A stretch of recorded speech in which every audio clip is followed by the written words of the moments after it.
On the 8th of September in 1863, an unidentified man was found on the beach of Sandy Cove, Nova Scotia.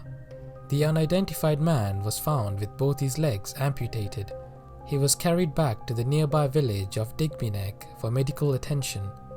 One of the doctors nursing him back to health noted that the amputations were quite recent, as the stumps that were heavily bandaged still bled, and that it was amputated by a skilled surgeon. He didn't appear to speak much, mostly muttering unintelligible words. When asked about his name, he mumbled something that resembled Jerome, and that's what he was known as since. Since he was first discovered, Jerome was moved from house to house and lived years in each before he died in 1912. Many theories of who Jerome was and where he came from have been raised throughout the years. Some believe that Jerome was a sailor who attempted a mutiny and failed and had his leg amputated as punishment. Others believe that Jerome was a nobleman from Italy who had his legs amputated as revenge and had decided to shut himself off from the world to protect himself from political enemies. One of the recent theories that has garnered attention was the one proposed by FRASER MOONEY Jr. in 2008 in his book named Jerome, Solving the Mystery of Nova Scotia's Silent Castaway. He reports in the book that a few years prior to Jerome's appearance at Sandy Cove, there was a foreigner who had fallen through river ice in Chipman, New Brunswick.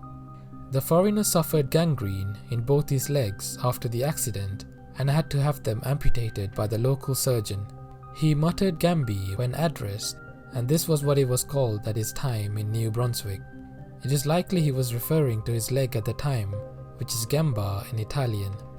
The residents of Chipman, New Brunswick did not take well to this stranger due to his violent personality and his unwillingness to reveal his identity. He was soon arranged to be transported away. Mooney believes that Gambi was transported to Sandy Cove, Nova Scotia, and was later known as Jerome. Some have been critical of Mooney's book, stating that it is entirely speculative. Regardless, there are official documents of Gambi's existence, and many witnesses at the time believed that Gambi and Jerome were the same person. As Jerome's story was passed from generation to generation, there have been quite a few alterations to his narrative. For example, there are multiple accounts as to who found him at Sandy Cove, Nova Scotia. Some sources state that fishermen did, while others state that an 8-year-old boy named George Colin Albright had found him and hurried to the village to ask for help, and his family was the first to house Jerome. Another example is his demeanor. While some sources state that he had a rough personality who shunned the attention of everyone, others state that he was quite talkative and friendly when he was among children.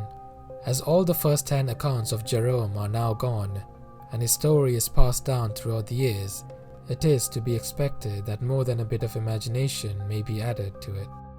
Thanks for watching, and if you did enjoy the video, consider dropping a like and subscribing.